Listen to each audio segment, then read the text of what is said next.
পিছন থেকে এসে বিথির হাতের লিচু নিয়ে দৌড়ে যায়। এরপর বিথি, শোন বিথি, আমি একটু কাজ করতে যাচ্ছি টুম্পাদের বাড়ি, তুই বাড়িতে থাকিস মা, কোথাও যাস না যেন। মা, আজ আমি তোমার সাথে যাব। একা একা বাড়িতে আমার ভালো লাগে না, আমাকে নিয়ে চলো মা। তুই গিয়ে কি করবি মা? আমি তাড়াতাড়ি চলে আসব। কাজের বাড়ি তোর গিয়ে কোনো কাজ নেই, তুই বাড়িতেই থাক। মা, আমি টুম্পার সাথে একটু খেলা করব, আর তুমি কাজ শেষ করলে তোমার সাথে চলে আসব। ওখানে গিয়ে কোনো দুষ্টুমি করা যাবে না মা। আমি কোনো দুষ্টুমি করব না মা, শুধু একটু খেলবো, আমাকে নিয়ে চলো না মা।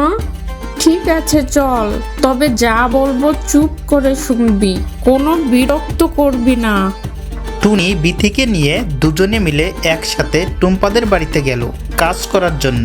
গিয়ে দেখে টুম্পা একা একা বাড়ির বাইরে খেলা করছে। বিথি, তুই টুম্পার সাথে খেলা কর, আমি ঘরে গিয়ে সব কাজ সেরে আসি।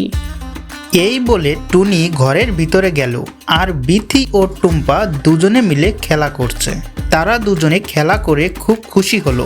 তখন টুম্পার মা কয়েকটা লিচু নিয়ে টুম্পাকে ডাকছে। টুম্পা, এদিকে আয়, লিচু খেয়ে যা। টুম্পা তার মায়ের কাছে গেল, তার মায়ের কাছে গিয়ে লিচু খাচ্ছে, আর বিথি এক পাশে চুপ করে দাঁড়িয়ে দাঁড়িয়ে দেখছে এবং মন খারাপ করে আছে। মা, বিথিকে একটা লিচু দাও না, ও আমার বন্ধু, আমার সাথে আজ খেলা করেছে। তুই চুপ করে খা, ও লিচু খেয়ে কি করবে? লিচুর দাম জানিস তুই? নিজের খাওয়া খা। মা, আমাদের তো অনেক লিচু আছে, বিথিকে দুইটা দাও না মা, প্লিজ। আচ্ছা তুই খা, দিচ্ছি আমি। এই নে বিথি, এখন লিচু নিয়ে বাড়ি যা, আমি তোর মাকে বলে দিব তুই বাড়ি গেছিস। ঠিক আছে আন্টি, আমি চলে যাচ্ছি। বিথি, আবার আসিস, আমরা একসাথে খেলবো। বিথি বাড়ির পথে হাঁটা দিল। বনের রাস্তায় একা একা হাঁটছে। রাস্তায় কিছুটা যেতেই একটি দুষ্টু শিয়াল পিছন থেকে এসে বিথির হাতের লিচু নিয়ে দৌড়ে যায়। এরপর বিথি কান্না শুরু করে। বিথি খুবই কষ্ট পেল, কারণ তার লিচু ছিল খুবই পছন্দের খাবার, সেটি শিয়াল নিয়ে চলে গেল। বাড়ি গিয়ে বিথি মন খারাপ করে একা একা বাড়ির সামনে বসে কান্না করছে। এদিকে টুনি ঘর থেকে বের হয়ে দেখে বিথি বাইরে বসে কান্না করছে। তখন টুনি বিথিকে বলল, কি রে মা, মন খারাপ করে বসে আছিস কেন? টুম্পার মা আজ তোকে লিচু দিয়েছে নাকি? হ্যাঁ মা, গিয়েছিলাম, কিন্তু লিচু নিয়ে বাড়ি ফেরার সময় একটি দুষ্টু লোক আমার হাত থেকে লিচু নিয়ে দৌড়ে পালায়। আমি লিচু খেতে পারিনি মা। কষ্ট পাস নে বিথি, আমি মাস শেষে বেতন পেলে তোকে লিচু কিনে খাওয়াবো মা।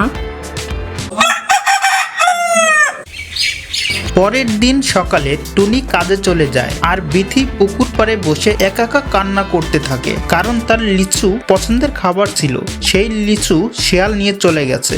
এখন বিথি লিচু কোথায় পাবে? খুবই খারাপ লাগছিল তার। হঠাৎ পুকুর থেকে একটা পরী উঠে আসে এবং বিথিকে বলে, এই মেয়ে, তোমার কি হয়েছে? এখানে এভাবে কান্না করছো কেন? কিসের এত কষ্ট তোমার? আমি লিচু খেতে খুব ভালোবাসি। আমার বন্ধুর মা আমাকে একটি লিচু দিয়েছে। সেই লিচু একটি দুষ্ট শিয়াল আমার হাত থেকে নিয়ে যায়। এখন আমার খুব লিচু খেতে ইচ্ছে করছে, কিন্তু আমি লিচু পাবো কোথায়? ও, এই কথা, লিচু খাওয়ার জন্য তোমার মন খারাপ? দাঁড়াও, আমি তোমার সব কষ্ট দূর করে দিচ্ছি। ম্যাজিক করে পরী অনেক লিচু এনে বিথিকে দিল। বিথি খুবই খুশি হলো। এখন তুমি বাড়ি যাও, মন ভরে লিচু খাও, এখানে আর একা বসে থেকো না। এই বলে পরী পানিতে ডুব দেয়, আর বিথি সেই লিচু নিয়ে বাড়ির দিকে হাঁটা দেয়। নদীর পথ ধরে বাড়ির পথে হাঁটছিল। ঠিক তখনই কোথা থেকে আবার সেই দুষ্টু শেয়াল বিথির পিছন পিছন হাঁটতে লাগলো। পিছন থেকে হঠাৎ করে আজও বিথির লিচু নিয়ে পালায়।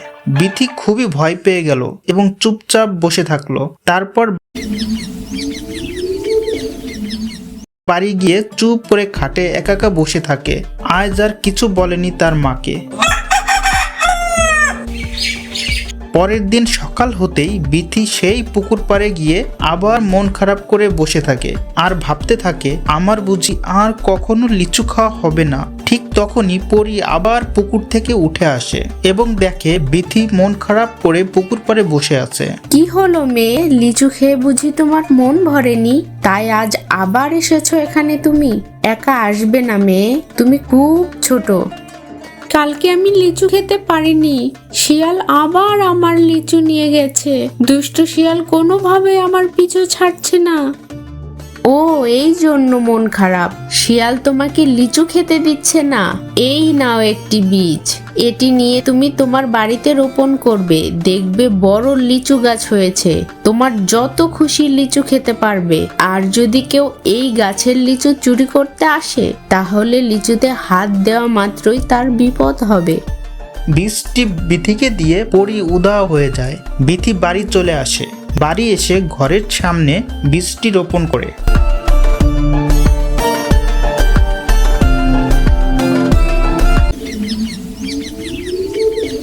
সন্ধ্যা হয়ে যায়, টুনি বাড়ি ফিরে আসে। তখন বিথি তার মাকে সব কথা খুলে বলে।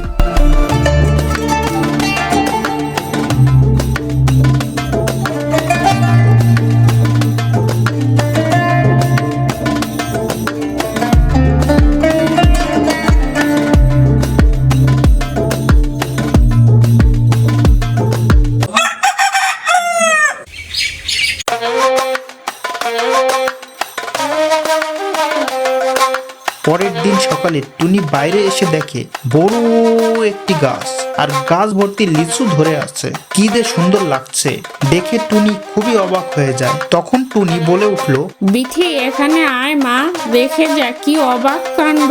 তোর কথা সত্যি হলো, কত বড় একটি লিচু গাছ হয়েছে, অনেক লিচু ধরেছে থোকায় থোকায়।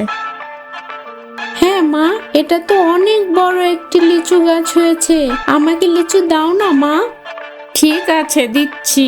আজ সারাদিন লিচুকে কাটিয়ে দিবি, রান্না বান্না সব বন্ধ রাখবো। আজ ভাত খাবো না, আমি এই লিচু খাবো, লিচু আমার খুব পছন্দ।